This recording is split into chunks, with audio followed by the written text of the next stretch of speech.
Hey there, and welcome back to Culturally Sound. I am here with John Tyreman of Red Cedar Marketing, self-proclaimed head of podcasting, chief podcast officer. John, let's hear your story, man. How did you what landed you in the world of podcasting? Well, Chandler, first of all, thank you so much for having me as a guest today. I love what you're doing, building community around the challenges that people, entrepreneurs go through and building their businesses. So just thank you so much for having me on as a guest. Our pleasure. Yeah, I spent my whole career in marketing at marketing agencies. I worked for a branding agency for about 7 years, and then I went to a performance agency before going out on my own as a solo marketing consultant.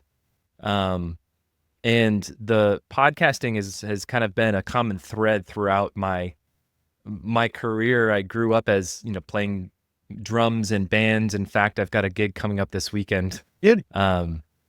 Yeah, so like recording audio has always been something that I've been really kind of passionate about, and it's always been part of my life. And then in 2019, I was working at a branding agency, and I had a 90-minute commute to the office and a 90-minute commute back. So I burned through like all of the sports podcasts that I like to listen to. I'm a huge Redskins fan. Okay. And No longer. And then no longer. Yeah, I guess you could call them the Commanders now, but Well, I identify as a Redskins fan. Fair. Yeah, and then so I burned through all those sports podcasts and I was like, gosh, what could I listen to next? And so I threw on shows like Two Bobs and B2B Growth, and there were a couple others in there. And I started thinking to myself, wow, this is really cool that there are podcasts about business, and I'm learning some really cool things that I can apply to my own trade. So I was like, why don't we launch a podcast for the agency? And so later on in 2019, my colleague Kelly and I launched the Visible Expert podcast. Nice. And so that was kind of my first foray into it. And I mean, I'm new to this, so you're a long in the tooth compared to me on this. But from a barrier perspective, today it's just so much easier. Oh yeah. So what did you like? What were the challenges that you faced? What was the one thing that you like smashed against trying to get that first podcast lift? Yeah, well, it was internal skepticism was the first. Love that. Yeah, so it was basically like, okay, John, you've got this idea, prove it. Like, let's see it. But the cool thing is when we Kelly and I, we recorded a pilot episode. And once we did that and shared that with the team, they're like, oh, okay, I see how this kind of fits together. Nice. And that was kind of a light bulb moment for me in terms of like how to get a podcast off the ground. Fast forward a little bit, the next agency that I went to, launching a podcast was something that I had success at my first stop, and I wanted to kind of roll that play out again. And it worked. And I followed kind of the same path of let's do a pilot episode, sharing it internally, getting buy-in internally for that. And that created the momentum I needed to launch a podcast internally. What was your distance to start 1 versus 2? When you say distance to start, between idea and execution, or yeah, you got it. Okay. Yeah, the first one was actually quicker than the second. Really? So, yeah, and I think that was just because with the first one we had a clear idea of how it would fit in, and we wanted to get it off the ground quickly and do it like really scrappy. Right. Just because we wanted like an MVP, and that's in that cultural environment, we needed to do that.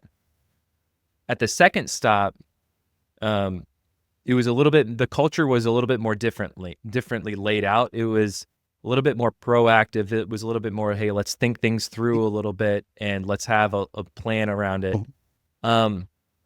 Now, I think I stood out a little bit in that culture and where I'm a little bit more action oriented and want to just kind of like do things. Yes.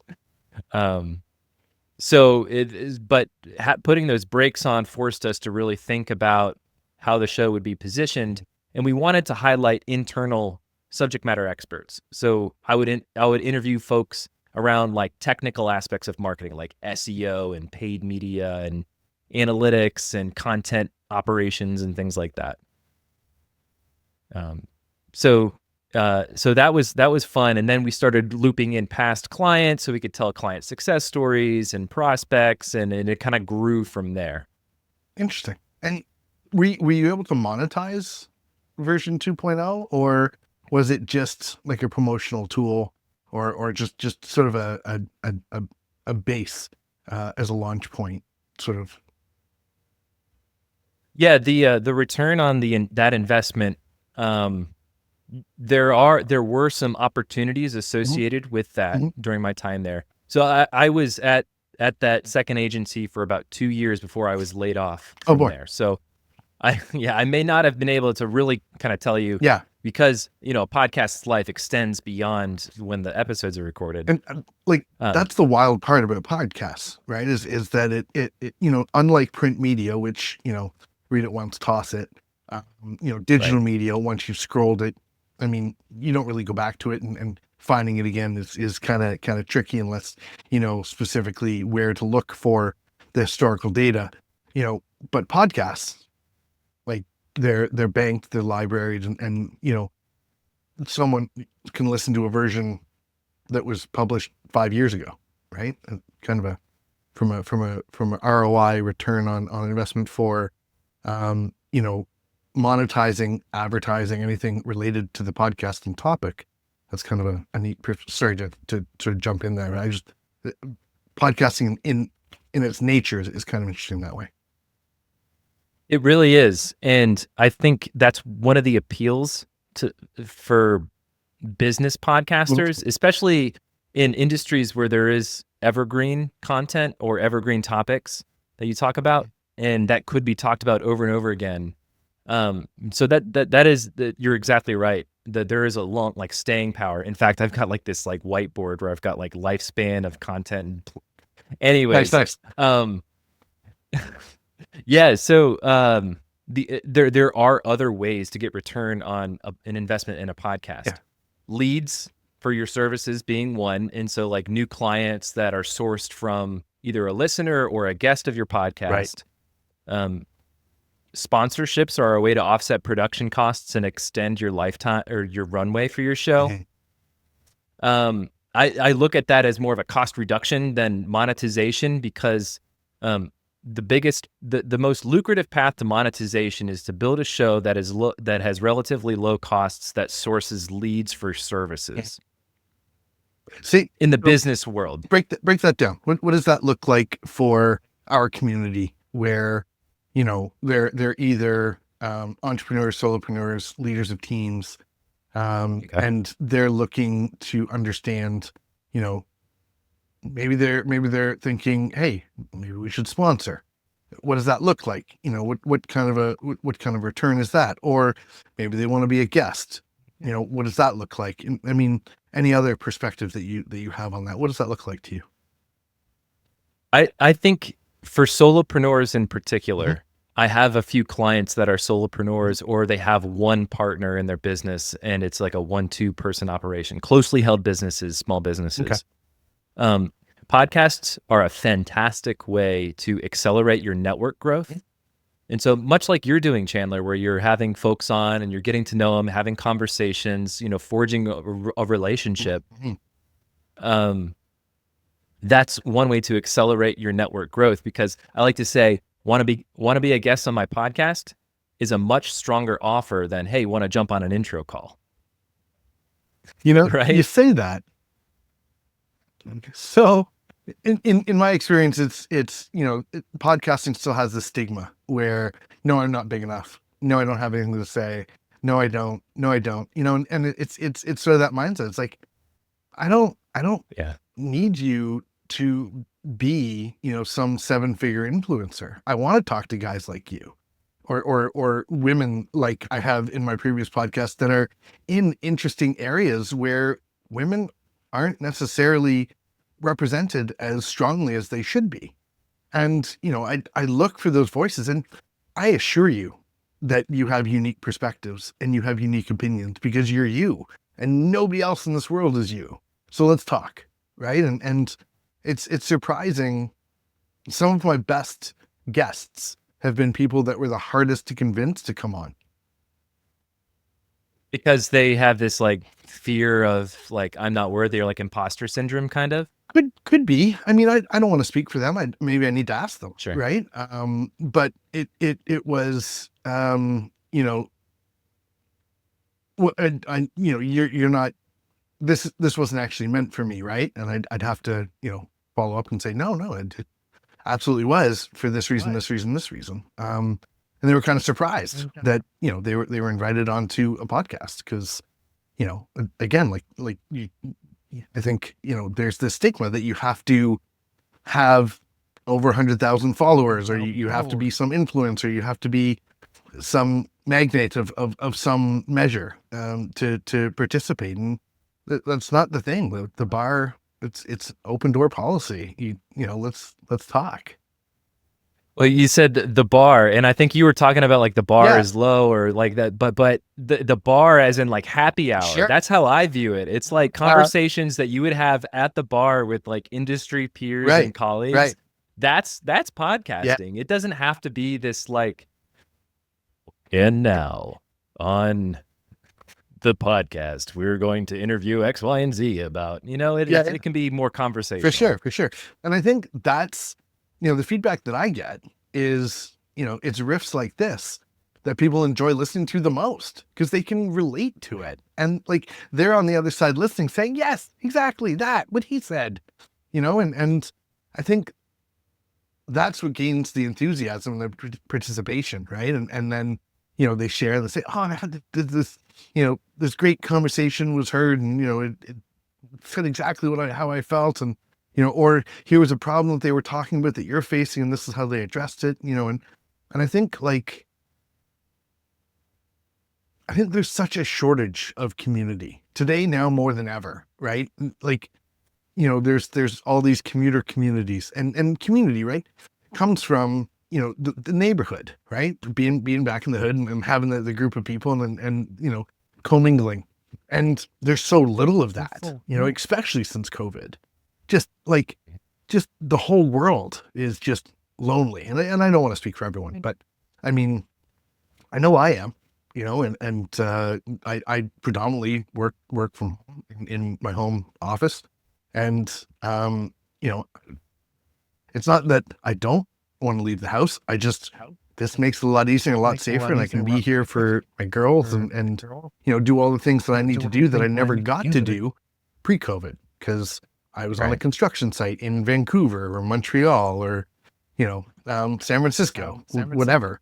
And I was never home. So, for me, this is wonderful. But at the same time, I want the community. So here we are. Well, and podcasting and community go like hand in hand, right? Because podcasting is like niche on-demand radio. Where it's like you can tune in about something so super niche and unique. Yeah. Like, for example, one of my clients offers financial services for ground transportation companies. I mean, like, how niche can you get? Specifically, chauffeured transportation companies, like limousine operators. Yeah. I know. And he and his this colleague in the industry who offers a complimentary service, this guy James, he offers driver training. Okay. So Ken and James teamed up to launch the Ground Transportation Podcast. Right. It's grown like gangbusters. It's already a top half of the top 50% podcast across all genres, and it's just incredible how there's this community like growing around transportation operators that it's like, what? But what's wild? Who would have thought? Yeah, no, exactly. And what's wild is that there's this Venn diagram of obscene proportion where, they don't just need to be a listener of that show. They can also be a listener of like some child psychology show because they want to be a better parent. They can also want to be a listener of, a business investment show because they recognize that they need to plan for their future. And, it expands, right? The Edison Research does an annual study called the Infinite Dial. Are you familiar with I'm this? not, but I'm super interested. Feed me. In 2018, they found that about 25% of Americans listened to podcasts at least monthly. And that was in 2018. In 2025, that number is going to be 50%.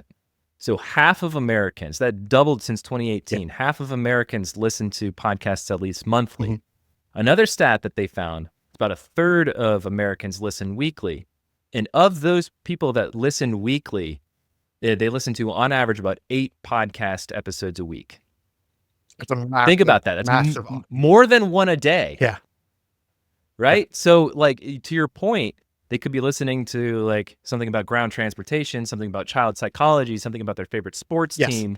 And so you're not just competing with other podcasts in your niche, but you're also competing against, mind share of other interests. Mm-hmm. And I guess competing may not be the right word, but how can you associate yourself with your target audience who is also interested in those other things?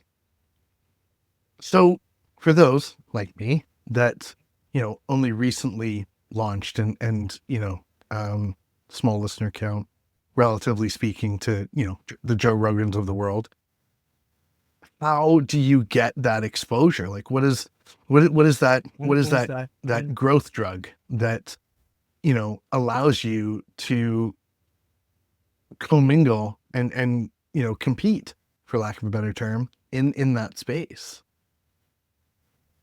Yeah. Longevity is a big one. Commitment. I think that there was a stat at one point, I think it was in 2019 or 2020. It's probably outdated, mm-hmm. but it's I think it's 1 in 10 podcasts fail to get past 10 episodes or something like that. Yes. So there's the failure rate of podcasting is pretty high. Yeah.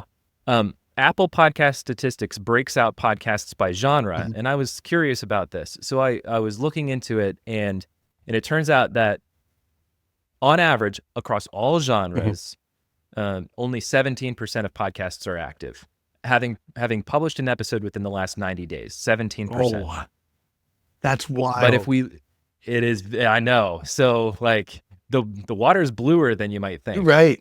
Well, and that's the thing, right? Is everyone and their mother has a podcast right now. So forget about it. What's the point? But that so you think completely opens the door, right? Because there's a lot less noise. Well, not only that, and what's interesting though is that business podcasts are a little bit different. So that 17% number in the business podcast genre, which is the 4th largest genre, right. In business podcasts, 30% are active. So slightly more business podcasters have a longer average duration. Okay. So if that adds a little bit of nuance and context to it, but there is so much opportunity within your niche. I mean, if you were to stick to podcasting for a year, then chances are you're going to be the top show in your niche.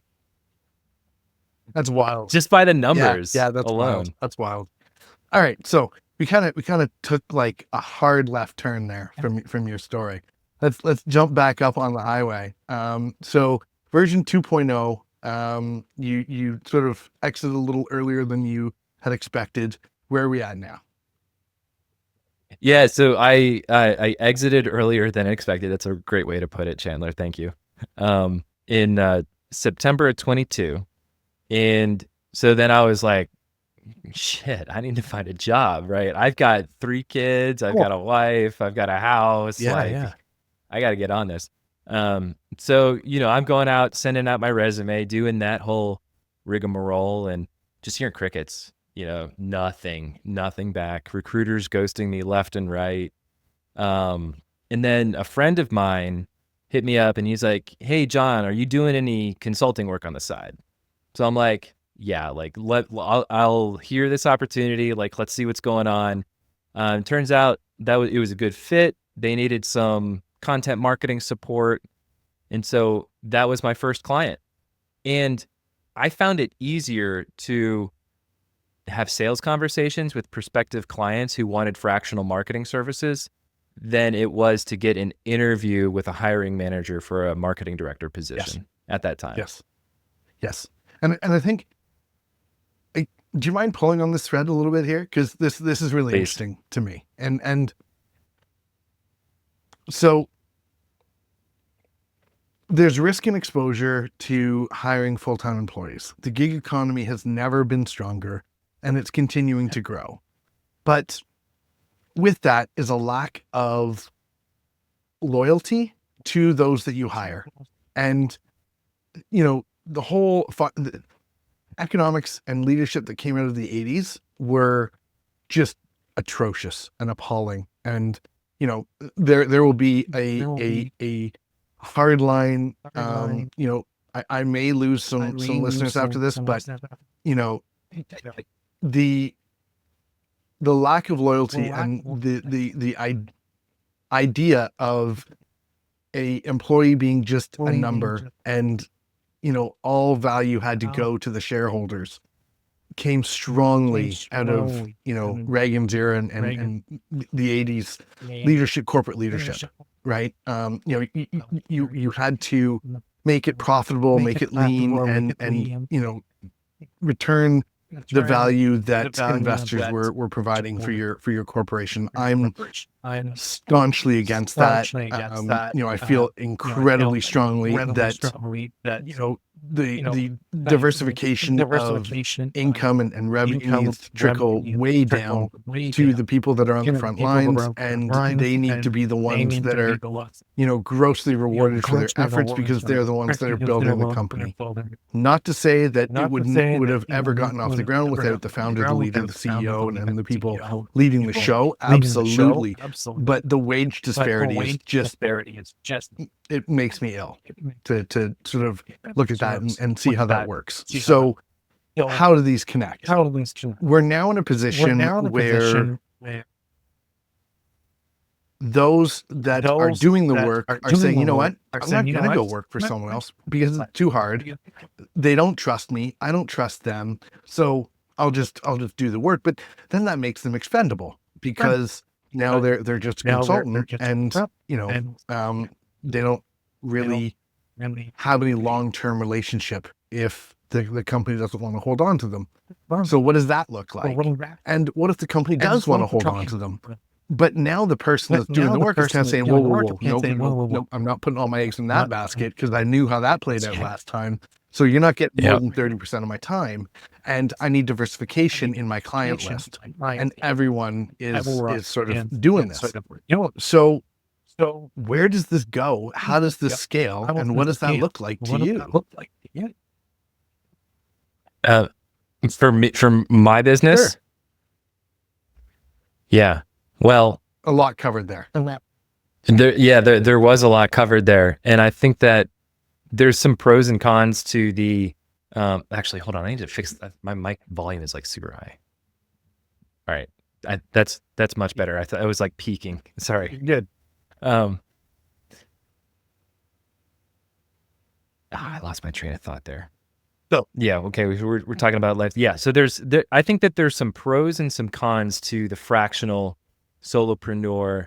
I think the appeal of it to the company hiring a fractional marketing leader or fractional COO or fractional CFO or fractional whatever is that they don't have to pay taxes, payroll taxes. You don't have to pay benefits. There's not overhead. You don't have to onboard. You're hiring an expert. You're paying a little bit of a premium on a per hour basis, but overall the costs, like, it makes sense. Perhaps not over a long period of time, but it makes sense for there to be some level of engagement. And so, I mean, it does work well for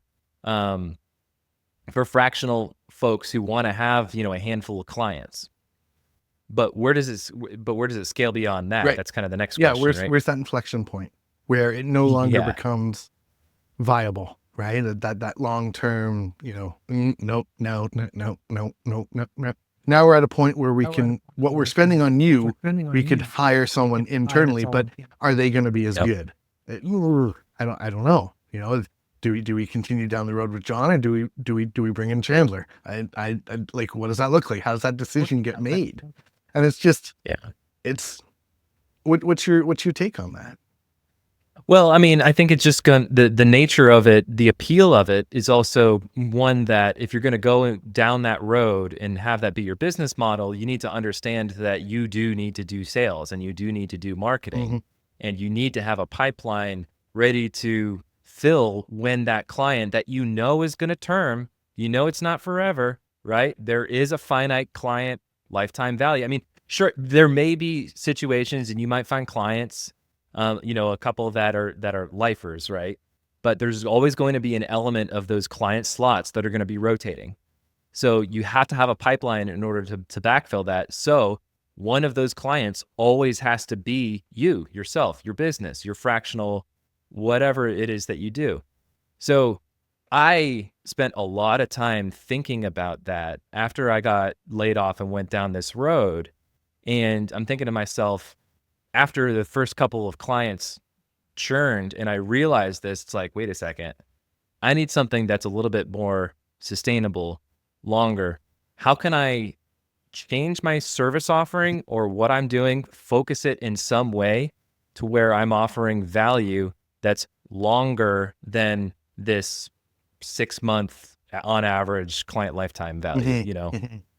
So that's where, like, I leaned on my experience at a branding agency where I headed up the research department, and we found that the one of the common characteristics of high growth professional services firms was specialization, whether that's specialization in a niche industry or a specific service offering.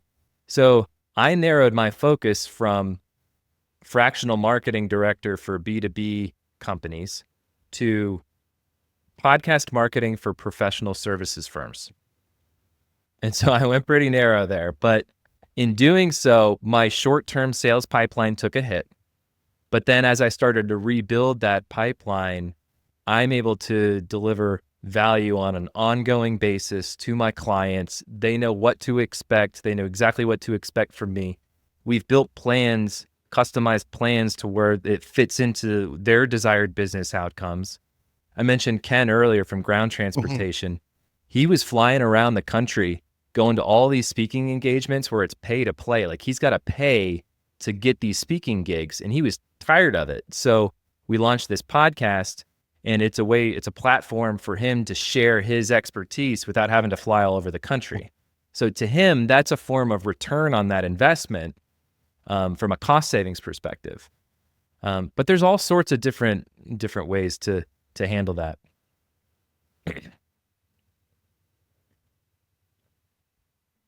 Excuse me. Yeah, no problem. Where was I with that? So all sorts of different ways to handle that. Now, like, first, Ken's going there and he's got this captured audience that he's speaking in front of, whereas with a podcast, you got to build that audience, right? Or is he guesting on other podcasts?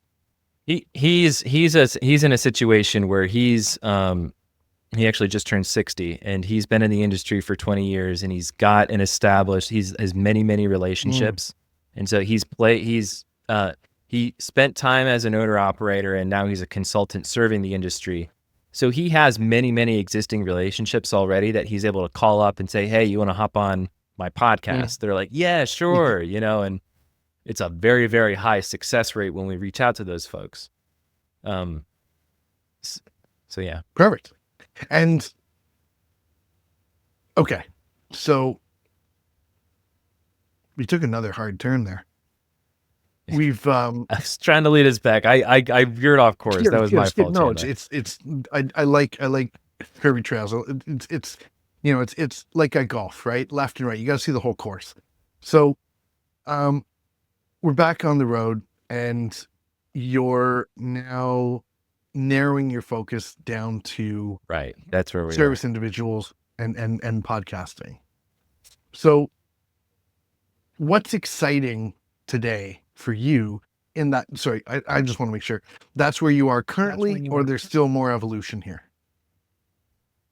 So, yes. So thank you for bringing me back on track. So how does that scale was the question. And then I went off on a tangent. And so where I was going was specialization helped me understand what is the value that I can provide on going to a client, extending client lifetime value. But it also creates a service with a repeatable process. And so I was able to document SOPs on those different client accounts. And then I have brought in 2 video editors and a social media coordinator, 1099s, to help manage the client like ongoing processes. That frees up my time to focus more on strategy and then marketing and sales and running the business. Right. So that's kind of where I am. That's where I am now, and I'm successfully building capacity to be able to take on new clients. I just onboarded 3 new ones last month, and I think I'm gonna like hold for a bit and let those settle in. Yeah. That's hard, right? Is you get excited, you bring in more, and then your product diminishes. And product's everything today, right? Product, service, whatever you're selling. If it's not on point, you can market all you want, and you are just gonna dilute your service and your product down to bankruptcy and moving on to your next gig before you expected to, right? And so, making sure that inflection point of, product and scale align, and, you're building those systems, as it sounds like you are, in order to scale along with you, because without systems, you're never going to reach those goals, right?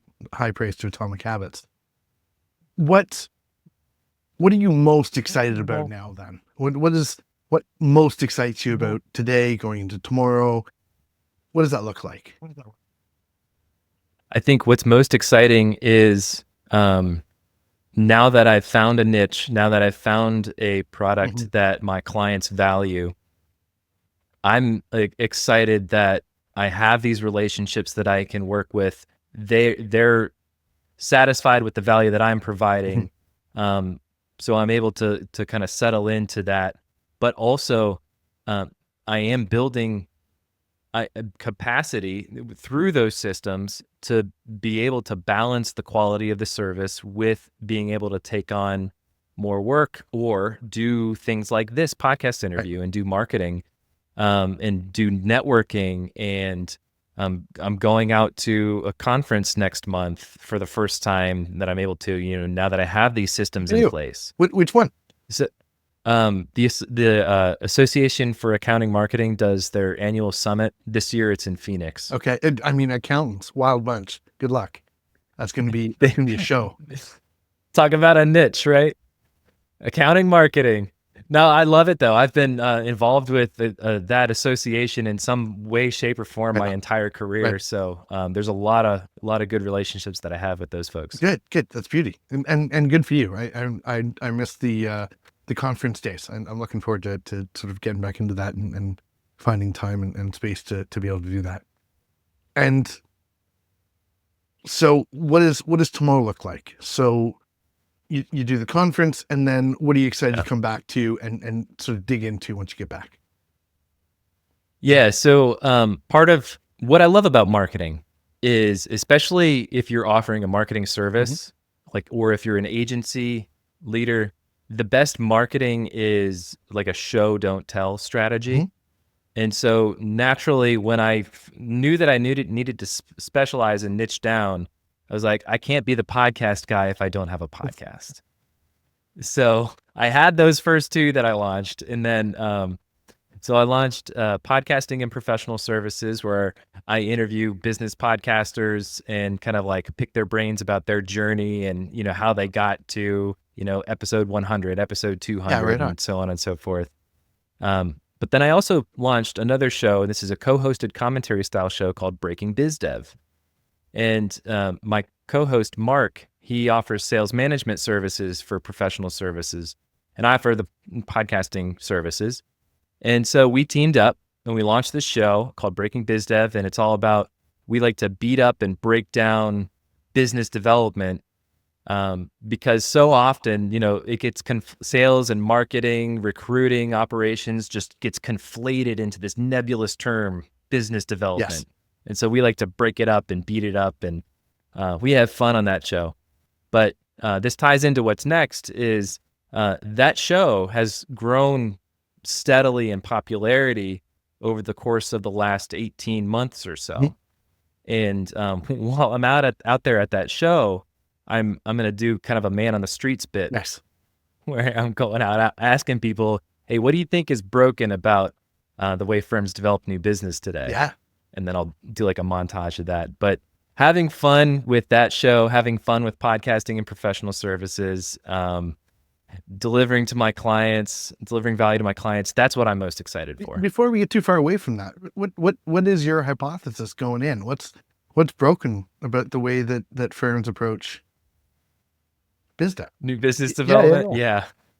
Well, it's funny because we've done this exercise before where we've had folks on and we've asked them, and we get such a wide range of responses. And that's kind of the point, is there's so much that's broken, and how do you interpret the word business development? With this bunch, it's going to be skewed towards the marketing side because these are accounting marketers. Yes. So I imagine that it'll be something around branding or websites or lead generation, or maybe there will be our sales team sucks. They're not closing the leads, because there's always that tension. Yeah. What an MQL and an SQL lead look like. They're vastly different. Right. Exactly. So I suppose, I mean, super interesting to a marketing nerd like myself, right? And a lot of the consultations that I sit in on are just so skewed by leadership bias, right? And the culture in which you're sitting in that particular instance. And, it's often the elevation of the outside perspective that allows some insight to be garnered. It'd be really interesting if you just changed your angle of attack to this. Oh, wow, we never really considered that. Yeah. And meanwhile, the team in the room is like, Oh, that's what I've been trying to say for weeks. I'm pretty sure I mentioned this fiscal quarter -5. And it's creating that safe space and that willingness to hear alternative perspectives. And if I have to like nail down one thing for leaders who are listening, that's like far and beyond number one, right? Like, you have to have such a gravitas and such a confidence to be a leader of a large team. And I'm talking anything above 3 million, right? Like, again, not a real high bar. But once you get more than 8, 12 people under you, you have to have this firm confidence in what you're doing and how you're approaching it and how you're getting there. And it's always best to lean on those people around you to tell you why and where you're wrong. But it's really, really, really, really hard for those leaders to ask for that feedback and not feel just torn apart and torn down. And that's where the bravery and the courage of leadership starts, right? Is the willingness to be wrong. The possibility that you might be mistaken, and Jimmy, who you hired 2 months ago with this ridiculous idea that could never work, is actually really, really, really good. And you should probably stop being binary in your approach and, say yes and a little more frequently.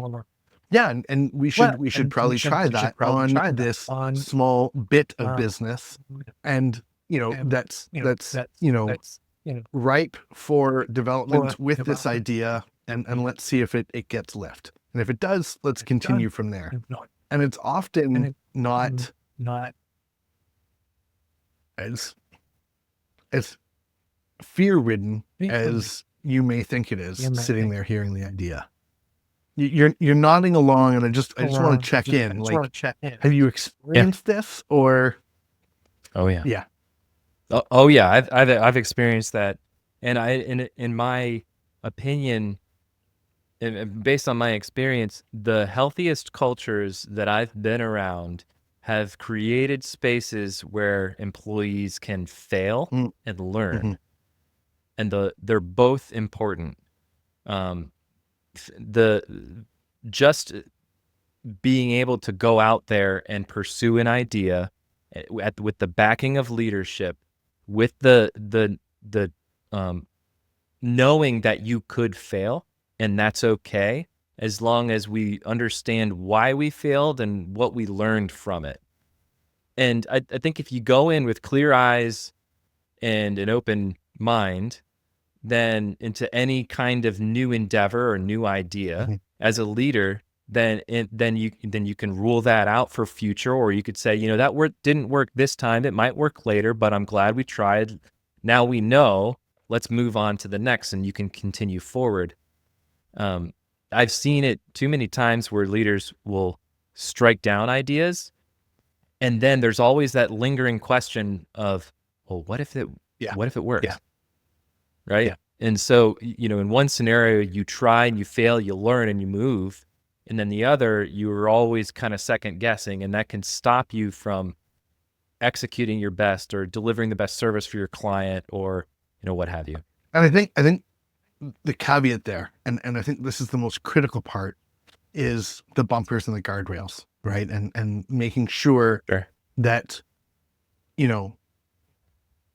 being allowed to fail, being encouraged, not encouraged to fail, but having space for failure that's not critical, and it's not going to be terminal for the business, for the department, for the campaign, right? Like little bits of failure is good. A lot of bits of failure is a failure of leadership, right? And that's a bit of a bit of a different beast. So, Well, and that's where the learning comes in, Yeah. because if you fail the same way at the same thing over and over again, then you're not growing. that's just And insanity. growth, well, it's just insanity. And I like the I don't know if you've seen this visual, where it's like concentric circles, where it's like the comfort zone Yeah. is right there at the middle, Yeah. and then right outside of that is that fear zone. Yes. And if you step outside of your comfort zone, you're scared. It's scary. Like, are you going to fail? Yeah. But then beyond fear is growth. Mhm. And if you can go through that comfort, or beyond fear is learning. And if you can start to learn and accept that you're not the best, you don't know, but you don't know what you don't know, and you could figure it out, Yes. then you can start to grow. And I think that willingness, that discomfort, you have to be comfortable in being uncomfortable. And I'm sure we've all heard it before. It's that right there, right? And have you you must be in the middle of that right now, right? Sort of taking that in and sort of stretching yourself into that. Do you have a recent example of when you had that at play, where you were, you had to find that courage to work through that fear, to get that learning, to find that growth? Sure. Yeah. It was late last year. I think it was around November or so. I got an opportunity to do some video work for a client. And to that point, I didn't do a whole lot of video work. I looked on their YouTube channel. Their producer was out for like 12 weeks with some medical leave. And so they needed someone to backfill. And I remember thinking to myself, oh man, I don't know how to do some of these transitions with the graphics. I don't know how to do this. Like, should I do this? And I said, you know what? I can figure this out. And so I sold myself on my capabilities before I really knew how, but I knew that I could figure it out. And so there was a few hours of going on to like Descript tutorials and like learning how to do this and that. Yeah. But through that process, I pushed myself and I was able to kind of expand a little bit. And then I worked some of that knowledge that I gained across my other client accounts, added value across the client accounts. And then that just kind of led me to the next level. And then recently I went through that same exercise with a recent client where they continue to push me in my like video production skills, and how can we add in this, and well, what if we had like a timer here and a buzzer sound and sound effects and like frames and transitions, and so they know that they're pushing me, and I've got a good relationship with them. But those are a couple examples of something that I may not know how to do. I know it's possible. And so let's explore some creative solutions. Yeah. But I mean, that willingness to not say no and, no, I don't offer that, and say, yeah, and I'll get back to you in a week on that. Exactly. Learning to do. Yeah. That's awesome. Maybe not saying that overtly, but just having that self-awareness of your skills and, is this something you can accomplish right now? And how far of a stretch is it, right? And you got to like factor that in, because you don't want to, take too big of a swing or jump too far and then not be able to hit the other side, Yeah, and that's kind of it, right? Is to make sure it's not terminal, right? It's okay to fail it's a a great little. way to put it. It's not okay to kill yourself while you're jumping off the cliff, building the boat, holding onto the bed sheet that's acting as a parachute to soften the landing, right? So, Right. Go ahead.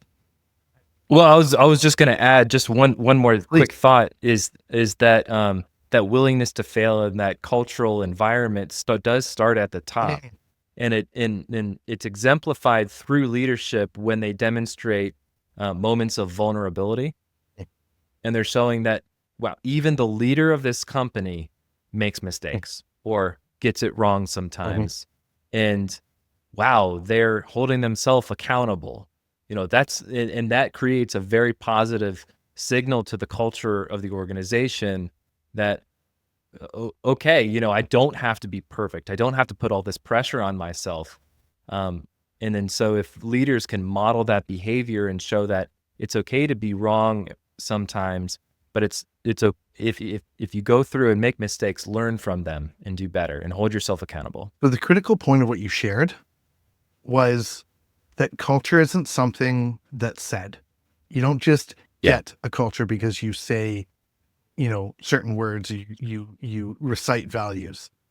What you pointed to there was that the leader was vulnerable and they held themselves accountable. It's through that action. It's through the execution of those values that creates that culture. And I think that's a common misconception around those that, praise and call for culture to be developed and curated within an environment. If it's not executed, you will never get that culture. And I think that's a tough one for a lot of people to grasp and understand when they say, well, we honor and we want this. We have a culture of this, that, the other thing. It's like, you don't have a culture of anything until it gets done. Right. So and you're going to be the one that does it. You're never going to have that culture, no matter how much you say you have it. You never want to be in a do as I say, not as I do type of situation. You got it. All right. So is there anything that's coming at you that, you're excited to see to fruition, or any challenges that you're sort of struggling through on the path that's in front of you for the next 2 to 5 years? Do you vision cast that far out, or what does that look like for you? Yeah, I do actually. I am a big fan of EOS, the Entrepreneurial Operating System, and I've got my VTO, my Vision Traction Organizer, pulled up right here. I've got quarterly rocks. I would say that my goal is to launch a new show every quarter, for my clients. Got it. Okay. And yeah, not for myself. I don't want to host that many podcasts. No. So that's my goal. I've been able to hit that goal this year so far. That does translate into, there are some revenue goals and some KPIs that I want to hit. There's some EBITDA percentage of revenue goals that I like to stay within. Managing my costs, managing operating expenditures. So there's lots of like financial metrics that I'm tuned into. And there are some, more higher level marketing metrics that I'm tuned into as well. But I would say that, well, I guess what I like to do is overlay the know you, like you, trust you from the Challenger sale onto the marketing funnel, where like know you is that top of the funnel, like you is in the middle, and then trust you is the bottom. There is. And so I've organized my KPIs around that. And so that's kind of where my focus is how can I make sure that those three are in balance? Because kind of to my point earlier, you always need to be doing marketing. You always need to be doing business development. You always need to have a pipeline if you're an entrepreneur, because, client churn can happen at any time. And you need to be prepared for that. And then that's how you grow a successful services organization. Beautiful thing. What if you were to describe yourself in 3 words? What would that look like?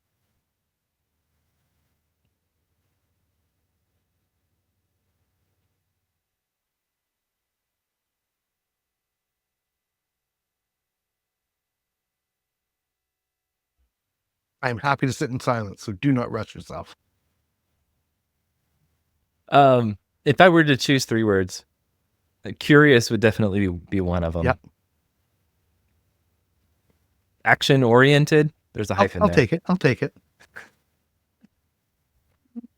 And honest. I pride myself on being honest and true to my word. Nice. So those are the 3 words that I would use. That's good.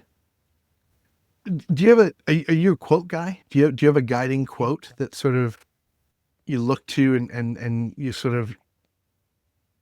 Well, I've got these, I know I'm a solopreneur and I've got 3 contract resources, but Yeah, start somewhere.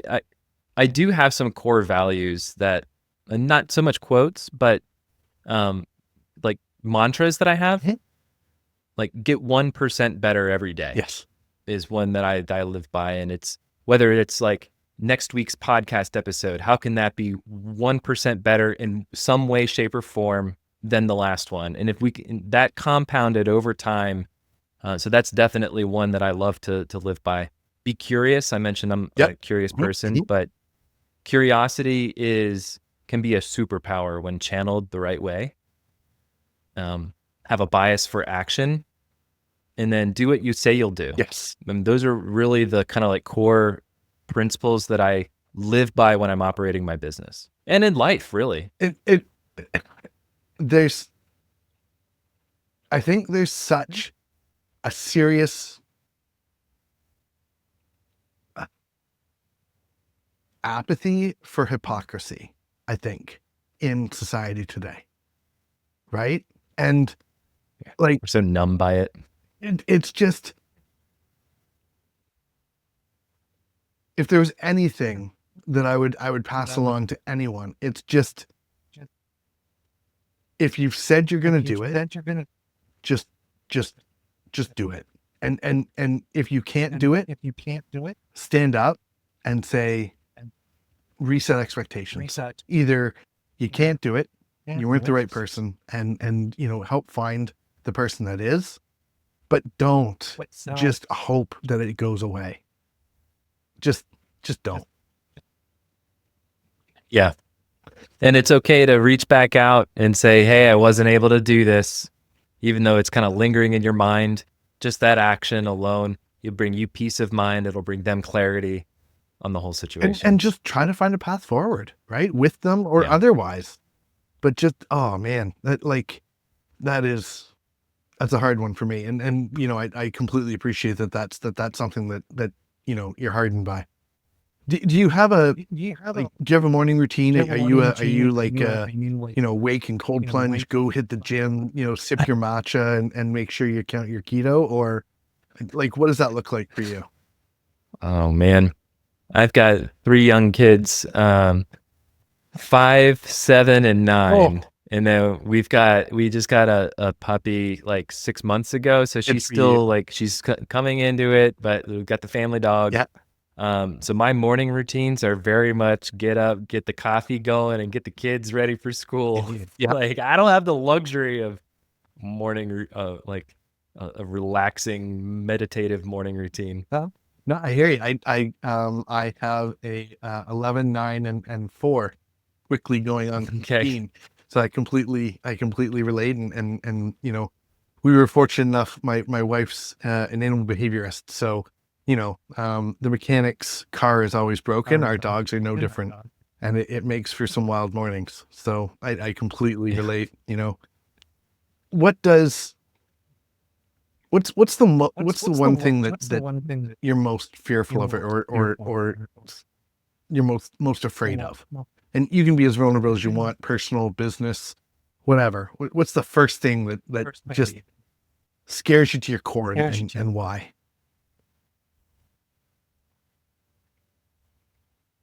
I suppose not being able to provide for my family is probably like the biggest one. Mm-hmm. And that's why,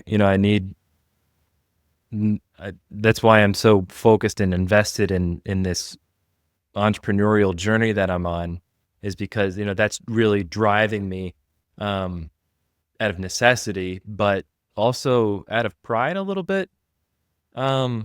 And it satisfies me, knowing that it fulfills me, knowing that I'm able to do that. Mm-hmm.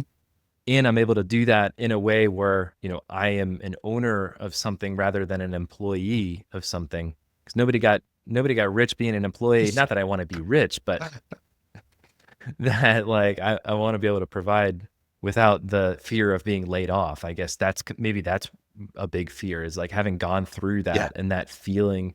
That was the first time that I had ever been fired, I guess, like in my life. And so like I didn't want to ever feel that way again. And so like perhaps that on some level is driving me. Yeah. What's your vision of rich? What does success mean or look like to you? Yeah, I think for that, being able to just not be stressed about, okay, are we going to be able to, get groceries? Right. Like I'm not asking for much. Yeah. I'm not looking for much. I'm like, I got mouths to feed. Yeah. Yeah. Like being able to just like make ends meet, I think is enough for me right now. But eventually I want to be able to pay off my mortgage and my debt, like everybody, right? You want to just be debt free, and you don't want to have like these like financial burdens. And then beyond that, I suppose, is just being able to, be out in the sunshine. I love to garden. I've got, I plant, a few fruit trees every year, that I've got this orchard that I'm like building out. Nice. So that to me would be able to be spending more time with my family, spending more time in the sunshine, things like that. Good for you. So I like this next one. Doesn't need to be a Marvel or a DC, but do you have like a favorite superhero? I got Groot down here. I got Yoda over here. I'm happy to stay out of the Marvel universe, but do you have someone that you truly admire, that you look to as a mentor or to model behaviors around? Well, maybe not a superhero per se, but I am a big music fan. I mentioned music was a big part of my background. I'm a big Rush fan. Right on. So Neil Peart was a huge influence on my life. I played drums, and just his philosophy, his approach, the lyrics that he wrote had a major influence on my philosophical view on the world. So God rest his soul, rest in peace, Neil Peart. But that would be kind of like my superhero. Right on. That's first one to call out, a musical personality, and makes sense. I mean, listen, this has been beyond a pleasure. I've loved the conversation. I loved where the tangents, the beautiful woven tapestry of where you're at and where you're going. And I look forward to welcoming you back whenever you feel like you might want to hang out and chat about, breaking up some other business practice of some sort. So thank you for your time and your vulnerability and your honesty. I appreciate it, Chandler. Thank you so much for having me on your show and just giving me a platform to tell my story and to have a great conversation. I feel like honestly, I forgot we were recording a few times.